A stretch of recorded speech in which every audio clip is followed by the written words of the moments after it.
আগের দিনের ভিডিওটা শুরু হয়েছিল ভোটের ভিডিও নিয়ে, আর আজকের কিন্তু ভিডিওটা শুরু হয়েছে ভোট গণনার ভিডিও নিয়ে।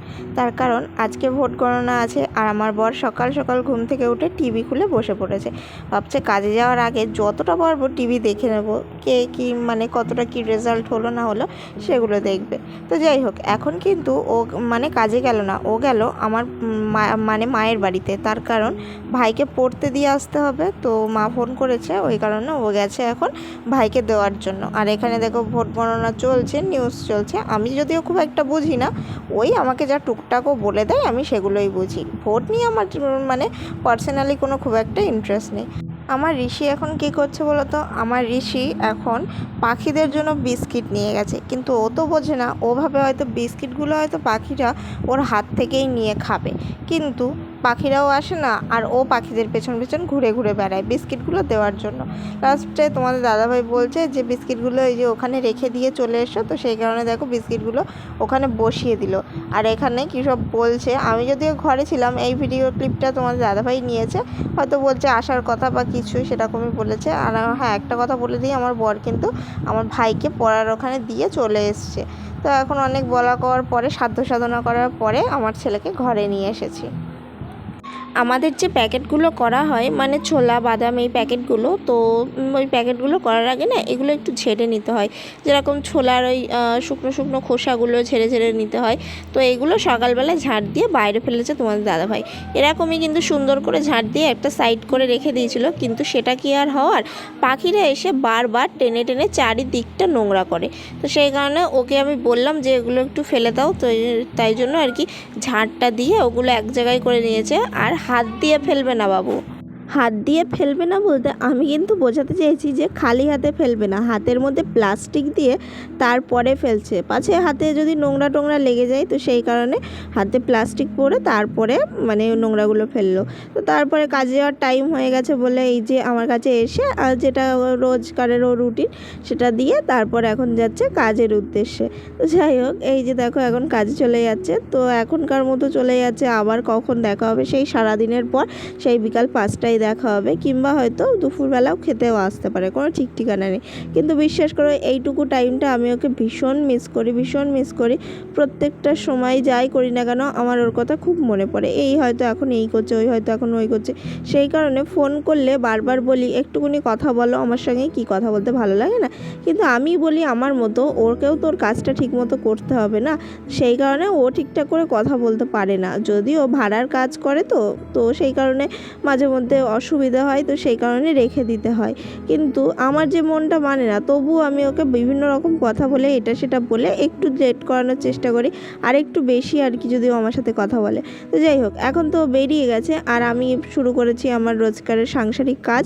দেখো এখন এই গতকালের জামা কাপড়গুলো ভিজে ছিল, তো ঋষিকে কয়েকটা দিয়েছি ওর হাতে, আর আমি কয়েকটা নিয়েছি আমার হাতে, আর এই হাতে রয়েছে ফোন। তার কারণ এতগুলো তো আমি ধরতে পারতাম না, আর ঋষিও কান্না করছিল ওর বাবার সঙ্গে যাবে বলে, সেই কারণে ভোলানোর জন্য ওকে একটু মানে কয়েকটা জামা কাপড় দিয়ে দিলাম। আর এখানে কিন্তু ঋষিকে আমি জামা কাপড়গুলো দিয়ে মানে দিচ্ছি, আর মানে দিয়েছি। ঋষি কিন্তু দেখো এই যে ওখানে ওই যে কলের ওখানটায় গিয়ে জামা কাপড়গুলো রেখে দিল। তো আমি এখানে চিৎকার করছিলাম বলে মানে ওখানে রাখিস না রাখিস না এরকম বলছিলাম বলে একটু ক্যামেরাটা কেঁপে গেছে, তো তোমরা প্লিজ একটু ম্যানেজ করে নিও। তো তারপর ঋষির হাত থেকে জামা কাপড়গুলো নিয়ে এই যে এখন আমি মেলে দিচ্ছি। এখানে আজকে বেশ রোদ উঠেছে, আর আশা করি আজকে সকাল সকাল মেলে দিচ্ছি, জামা কাপড়গুলো শুকিয়ে যাবে।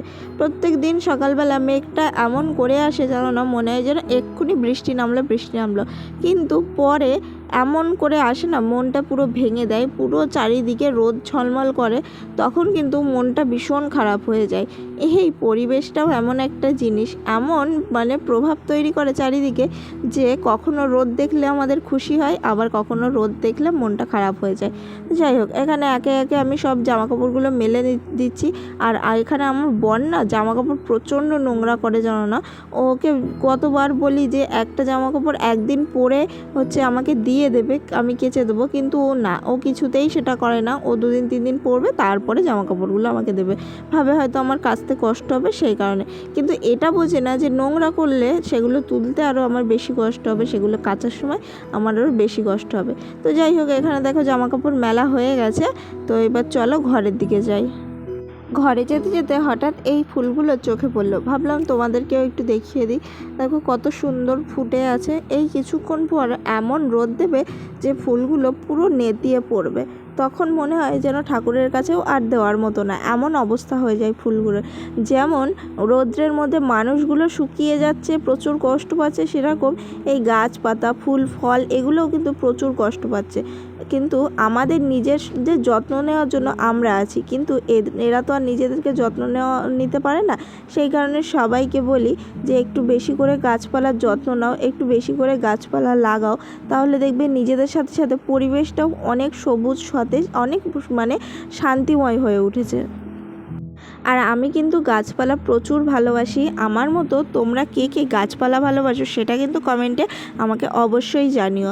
আর আমি কয়েকদিন বাদে যাব আবার নার্সারিতে, কয়েকটা গাছপালা আমার কিনতে হবে, কারণ বেশ অনেকগুলো ফুলের টব আর কি খালি পড়ে আছে, তো সেগুলোকেই আর কি ভর্তি করার জন্য কয়েকটা গাছ আনতে যাব।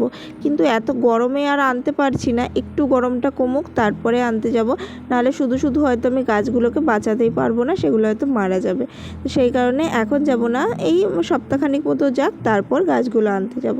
তো এখানে ঋষিকে আমি তখন বকা দিয়েছিলাম, ওই জামা কাপড়গুলো কলের মধ্যে রেখে দিচ্ছিল বলে ওকে আমি বকে ধমকে ঘরে পাঠিয়ে দিয়েছি, তাই এখন ঘরে এসেছি বলে ও খুব আদর দেখাচ্ছে। আর এখানে দেখো সোফাটার কেমন অবস্থা করে রেখেছে। ঘরে থাকলেও কোনো জিনিস মানে একটা না একটা জিনিস ওকে অগোছালো করতেই হবে, শুধু ও না, হয়তো প্রত্যেক বাচ্চারাই ঘরে থাকলেই প্রত্যেকটা জিনিস অগোছালো করবে, জিনিসপত্র এখানকার জিনিস ওখানে ছড়াবে, ওখানকার জিনিস সেখানে ছড়াবে, এরকম করবে। তো ঘরে এসে জিনিসগুলো একটু মানে অগোছালো দেখলাম বলে তাই একটু হালকা হাতে গুছিয়ে নিলাম।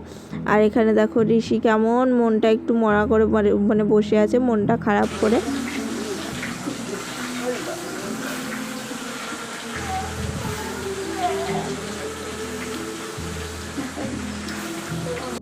ঋষিকে একটু আদর করে শান্ত করে দিলাম। আর চলো ততক্ষণে তোমাদেরকে দেখিয়ে দিই আমার রান্না কত দূর এগোলো। এদিকে ডালটা হয়ে গেছে, দেখো এখানে ডাল সিদ্ধ রয়েছে, এখনও ফোড়ন দেওয়া হয়নি। আর এখানে মাছের মাথা ভাজা হচ্ছে, তার কারণ আজকে হবে মুগ ডাল দিয়ে মাছের মাথা। আর এইটাই আজকে করতে বলেছিল রাত্রেবেলা অন্য কিছু হয়তো রান্না হতে পারে, তো সেই কারণে, আর রান্না হতে না আর কি, অন্য কিছু প্ল্যানিং ছিল, ভেবেছিল হয়তো বিরিয়ানি নিয়ে আসবে আজকে, তো সেই কারণেই আজকে আর কি এই দুপুরবেলাটুকু শুধুমাত্র এইটা দিয়েই আমাকে কোনো রকম চালিয়ে নিতে বলেছে। তো যাই হোক, এখানে ঘরটা তোমাদেরকে দেখিয়ে দিলাম, মোটামুটি সব কিছু গোছানোই আছে। আর এক্ষুনি দেখালাম না সোফাটা আমি গোছিয়ে ঠিক করলাম, আবার দেখো সোফার বালিশগুলো ওলট পালট করে দিল। তো এর মাঝখানে আমি একটু থালা বাসনগুলো গুছিয়ে নিচ্ছি, এগুলো একটু গোছানো থাকলে জায়গাটা একটু ফাঁকা থাকবে। দেখো এদিকে আমার রান্না কিন্তু প্রায় হয়ে গেছে, এবার প্রায় হয়ে গেছে কি হয়ে গেছে বলতে গেলে। তো কারেন্ট চলে গেছিলো আর ঋষি এদিকে খিদের জন্য কান্না করছিল, তো ডালটা হয়ে গেছিলো যেহেতু প্রায়, তো সেই কারণে ঋষিকে এখন আমি ভাত দিয়ে নিয়েছি। আর ডাল কিন্তু পুরোপুরি মানে বন্ধ করে দিইনি, ডাল এখনও হচ্ছে। তো ভাবলাম ঋষি মানে খাওয়ার মতো যখন হয়ে গেছে, তো ঋষি যেহেতু খিদে পেয়েছে তো ওকে খাইয়ে নিই, ডালটা ততক্ষণে হতে থাকুক, সেই কারণে আস্তে দিয়ে এখন ডালটা একটু ফোটাচ্ছি। আর ভাতটাও ভীষণ গরম, প্লাস ডালটাও ভীষণ গরম, আমি ঠিকঠাক হাতে ধরতেই পারছিলাম না, এদিকে ঋষিরও গরম লাগছিল। ঋষিকে খাওয়ানোর পরে আমি সামান্য অল্প একটু খেয়ে নিয়েছিলাম, কারণ আমারও প্রচুর খিদে পেয়েছিল। আর যেহেতু এখন দিন দিন চেহারাটা মানে ভারী হয়ে যাচ্ছে, একটু মোটা হয়ে যাচ্ছে আর কি, তো সেই কারণে মা বলেছিল যে সকালবেলা যতটা পারবে একটু কম খাওয়ার চেষ্টা করবে, পেটে খিদে রেখে খাওয়ার চেষ্টা করবে। তো সেই কারণে অল্প একটু খেয়ে মানে ঘরের কাজগুলো, যেমন ধরো গ্যাস মোছা না সরি ইন্ডাকশান মোছা, তারপরে হচ্ছে ঘর ঝাঁট দেওয়া, ঘর মোছা, সব কিছু কমপ্লিট করে চলে এসেছি এখন কলে। আর কলে যেহেতু এখন অনেক কাজ রয়েছে, তো সেগুলো এখন বসে শুকনো গায়ে বসে বসে করা সম্ভব না, সেই কারণে মানে কলের কাজ শুরু করার আগে গায়ের মধ্যে এক বালতি জল ঢেলে নিলাম, তারপর এবার বসে বসে মানে গাটা ভিজে থাকুক, এইবার আমি আমার কাজ করতে থাকি। বেশ অনেক দিন হলো শাখাটা আয়রনে হলুদ হয়ে গেছে, পরিষ্কার করতে আর মনেই থাকছিল না, যার জন্য আজকে অনেক মনে করে আমি ব্রাশটা সার্ফটা সঙ্গে নিয়ে এসেছি শাখাগুলো পরিষ্কার করব বলে। কিন্তু এমন একটা ব্রাশ নিয়ে এসেছি, যে ব্রাশের ব্রেসেলসগুলো প্রচুর মানে নরম। আর এটা হচ্ছে ঋষির বাতিল ব্রাশ। তো মানে নরমের জন্য না হচ্ছে একদম উঠছে না আয়রনগুলো। একটু যদি শক্ত ব্রাশ হতো তাহলে ভালো করে উঠতো। তো আজকে আর বেশিক্ষণ পরিষ্কার করা যাবে না, বেশি টাইমও নেই, এদিকে পুজো দিতে হবে। তো সেই কারণে হালকা একটু ঘষে তারপরে হচ্ছে স্নান করে নেব। শাখাগুলো মোটামুটি পরিষ্কার করে নেওয়ার পরে এবার বসেছি চিরুনি নিয়ে, কারণ চিরুনিগুলো নোংরা হয়েছিল, প্রায় 5 থেকে 6টা চিরুনি। তো ওগুলো নিয়ে বসে পড়েছি। ওগুলো পরিষ্কার করা হয়ে যাওয়ার পরে এবার ধরেছি জুতোটা যেহেতু আমি খুব একটা পরিষ্কার করি না, কিন্তু আজকে যখন হাতের কাছে সব কিছুই আছে ভাবলাম জুতোটাও একটু পরিষ্কার করে নিই, সেই কারণে জুতোটাও একটু ব্রাশ দিয়ে ঘষে নিলাম।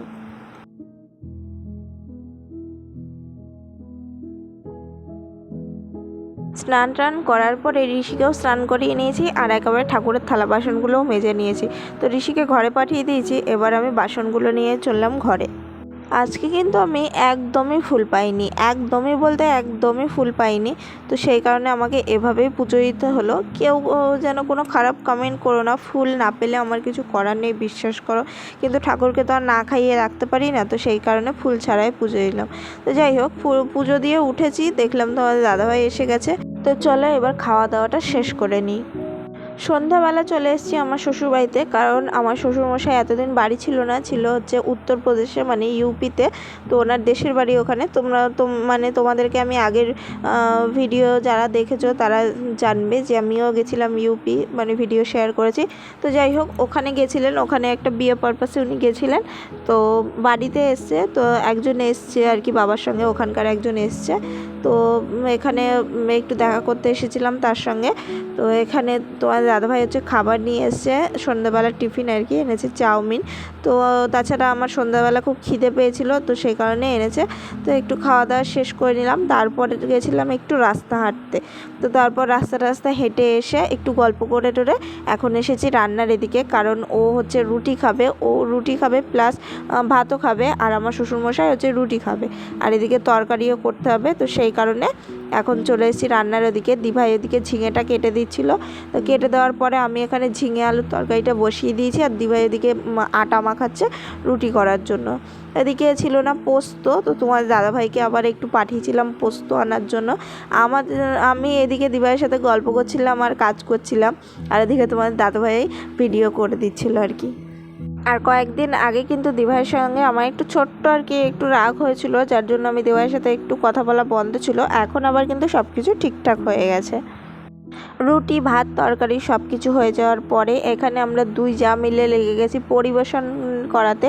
এদিকে ওই মানে যে এসেছে ওই ছেলেটা আর কি, ছেলে তো মানে ইয়াং ছেলে, সেই কারণে আর কি বলছি। তো যাই হোক, ওর খাবার, তারপর আমার শ্বশুরমশাইয়ের খাবার এখানে বেড়ে দিচ্ছি আমি। আসলে দিভাই কোনো দিন ওদের খাবার টাবার দেয়নি, তো সেই কারণে আর কি জানে না কিভাবে কি দিতে হয় না হয়, সেই কারণে আমিই দিচ্ছিলাম। তার কারণ আগের বারও ওরা এসেছিলো, ওরা না ওই ছেলেটা আসেনি, কিন্তু ওখান থেকেই ওই ইউপি থেকেই এসেছিলো একজন না সরি দুজন এসেছিলো। তো তখন খেতে দিয়েছিলাম, তো সেই কারণে জানি যে কীভাবে খেতে টেতে দিতে হয় বা ওদের খাওয়ার নিয়মগুলো কেমন, বা ওখানে গিয়ে থেকে এসেছি সেই কারণে জানি। তো যাই হোক, তো সেই কারণে ও বলল তুই দে খেতে, তো সেই কারণে আমি দিচ্ছিলাম। তো এখানে আগে রুটি, তারপরে এখানে ঝিঙে আলুর তরকারি আর হচ্ছে মাছের ঝোলটা দিয়ে দিয়েছি। তো আগে রুটিটা খাবে, তারপর খাবে হচ্ছে ভাত। তো সেই কারণে এখানে বেড়ে নিয়েছি, এবার হচ্ছে বাড়বো আমার শ্বশুরমশাইয়ের খাবারটা। তো চলো বাবার খাবারটাও বেড়ে নিই ঝটপট করে। মানে বাবা তো বেশি রুটি খাবে না, বাবা কম করেই খাবে, হয়তো 3 থেকে 4টে রুটি খাবে। তবুও যে কটা রুটি ছিল সে কটা আমি পুরোটাই দিয়ে দিয়েছি। এটা আমার অভ্যাস, যে কটা মানে থাকবে আমার কাছে আমি পুরোটা দিয়ে দেবো, তারপরে খাবে কি খাবে না সেটা বাবার ব্যাপার। বাবা যদি না খায় তো সাইডে রেখে দেবে, পরে আমি নিয়ে নেবো, কিন্তু প্রথমে আমি অল্প করে কিছুতেই দিতে পারি না। বুঝেছো নদী, এদের তরকারিতে ঝাল দেওয়া কিছু বলবে না। সকালে কিছু করে দিও, খেয়ে বেড়ায়। ঘুমাচ্ছে না, ওখানকার লুচি খেলি তোমার এখানে রাত্রি করে তোমাদের বাড়ি থাকবো, আবার কাজে যাচ্ছি না।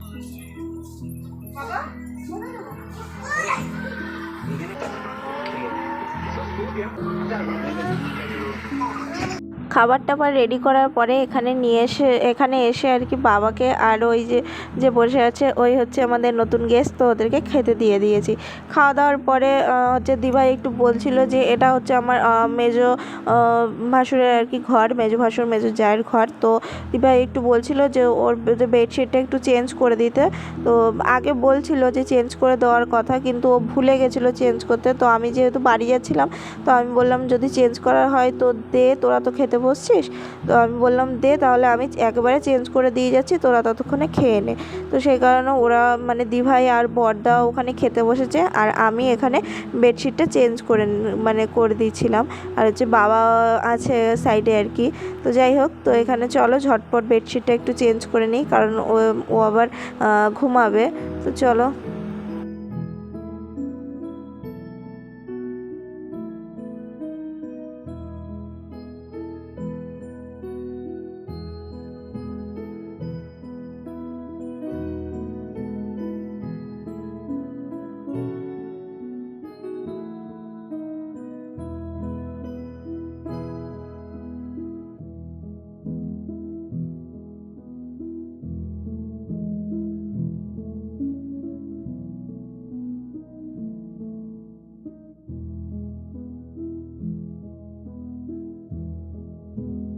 যেহেতু আমার মেজো ভাসুরটা এখন এখানে থাকে না, ওরা কলকাতায় চলে গেছে, তো সেই কারণে এই ঘরটা এখন খালিই থাকে। তো সেই কারণে ওকে আর কি এই ঘরেই শুতে দিয়েছিল। তো এখন মানে ঘরটা বন্ধ থাকে, তো সেই কারণে একটু মানে ওলটপালট হয়েছিল জিনিসপত্র, তো সেগুলো একটু ভালো করে গুছিয়ে দিয়েছি, কারণ ও থাকবে। তো সেই কারণে দিভাই আর কি টাইম পাচ্ছিল না বলে আমি একটু গুছিয়ে দিলাম। আর এদিকে আলনাটাও একটু সরিয়ে এই জায়গাটাতে দিয়েছিল আমার বর মশাই। এটা আসলে এই যে দরজাটা, এটা দুটো ঘরের মাঝখানের পার্টিশনের দরজা। অ্যাকচুয়ালি আসল এই ঘরের যে দরজাটা, সেটা হচ্ছে যেখানে আপাতত আলনাটা রাখা রয়েছে, ওইখানে হচ্ছে আসল দরজাটা। তো এখন ওই দরজাটা বন্ধ রয়েছে বলে, তো সেই কারণে ওই জায়গাটাতেই আর কি আলনাটা দিয়ে রেখে দিয়েছে। পরে ও যখন আবার চলে যাবে তখন আলনাটা আবার ঠিক করে দেবে। তো এখানে আমি সব কিছু ঝেড়ে টেড়ে পরিষ্কার করে দিয়েছি, আর ঘরটাও ঝাড় দিয়ে নিয়েছি। তো এবার হচ্ছে ওকে একেবারে ডেকে দেবো, ও ঘুমিয়ে পড়বে, কারণ ওদের তাড়াতাড়ি ঘুমানোর অভ্যাস। তো সেই কারণেই আর কি ওদের তাড়াতাড়ি খাইয়ে দিয়েছে, খাইয়ে টাইয়ে দিয়ে এবার ওকে ঘুমাতে বলবে। ও আর বাবা আর কি একসঙ্গে ঘুমাবে এই ঘরে। তো এখানে মানে জায়গাটাকে করে দিয়ে এসেছিলাম রান্নাঘরের দিকে। তো এখানে দেখলাম একটু গ্যাসটা নোংরা হয়ে আছে, তো সেই কারণে গ্যাসটাও একটু মুছে পরিষ্কার করে দিচ্ছিলাম। আর এদিকেই মানে স্ল্যাবটাও একটু পরিষ্কার করে দিচ্ছিলাম, কারণ দিভাই খাচ্ছে, তো ও খেয়ে দিয়ে পরিষ্কার করবে, কিন্তু ও এখন খাচ্ছে, আমি যেহেতু এখন ফ্রি আছি, তো সেই কারণে আর কি আমি পরিষ্কার করে দিচ্ছিলাম। ওখানে দেখতেই তো পেলে যে দিভাই আর বড়দা খাচ্ছে। তো ওখানে দিভাই আর বড়দা যতক্ষণ খাচ্ছে ততক্ষণে এসে দিভাইদের ঘরটাও একটু গুছিয়ে দিচ্ছিলাম, মানে ঘুমাবে তো সেই কারণে এসে বিছানাটা রেডি করে দিচ্ছিলাম। এখানে ঋষি আর রিজু খেলছিল, তো সেই কারণে এখানে বিছানাটার খুব বাজে অবস্থা হয়ে আছে। এখানে দেখো বড়দার প্যান্ট মানে ফুল প্যান্ট চারিদিকে ছড়িয়ে ছিটিয়ে রয়েছে। তো ওগুলো একটু গুছিয়ে রাখছিলাম, আর এদিকে বিছানার চাদরগুলো একটু টেনে টেনে দিচ্ছিলাম। আসলে এখানে বেডশিটের নিচে একটা পিকচার টাইপের একটা জিনিস করা আছে, ওটা আমার শ্বশুরমশাইয়ের অফিস থেকে আনা।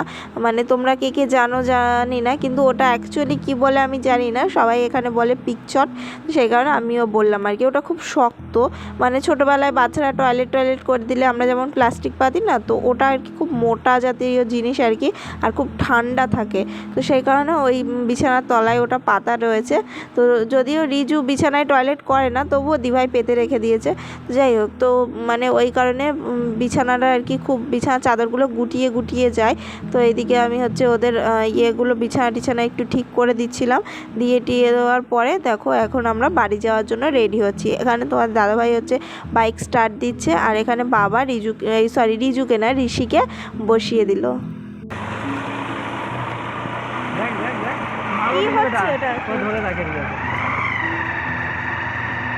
কোনো অসুবিধা হবে না তো? ঠান্ডা আছে একটু, ঠান্ডা হাওয়া খাচ্ছ তাই ঠান্ডা? ঠান্ডা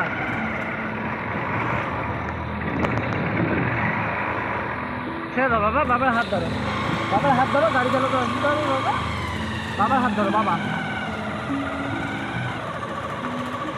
বাড়িতে আসার পরে এখানে দেখো বাড়িতে এসেই আমার বরমশাই ভাত বসিয়ে দিয়েছে আর ওখানে রয়েছে ডাল আর এখানে দিভাই তরকারি দিয়ে দিয়েছে। এই 3 পিস মাছ বেশি হয়েছিল তো সেই কারণে 3 পিস মাছ দিয়ে দিয়েছে। আর ঋষি কিন্তু ওই বাড়ি থেকে খেয়ে এসেছে। তো এখানে দেখো আমার বরমশাই একটু রেস্ট নিতে বসে পড়েছে, ঋষিকে ঘুম পাড়াবে একটু পরে। তো চলো এখন ততক্ষণে ভাতটা হোক, ততক্ষণে একটু রেস্ট নিয়ে নিই। দেন দেখো এখানে হচ্ছে ঋষি এই হচ্ছে কোশ্চেনটা নিয়ে খেলছে। ওর হচ্ছে জিভটা যেভাবে করা আছে ঋষিও সেভাবে করছে আর এইভাবে আঙুল দেখিয়ে দেখিয়েও কী দেখাচ্ছে সেটা আমি ঠিক জানি না। আর এখন দেখো বাজে 12টা 15, এখন আমরা খেতে বসেছি। তো চলো আমরা খাওয়া দাওয়া করে নিই। আজকে ভিডিওটা এই পর্যন্তই। ভিডিও ভালো লাগলে লাইক কমেন্ট শেয়ার করো। আজকের মতো টাটা, সবাইকে গুড নাইট।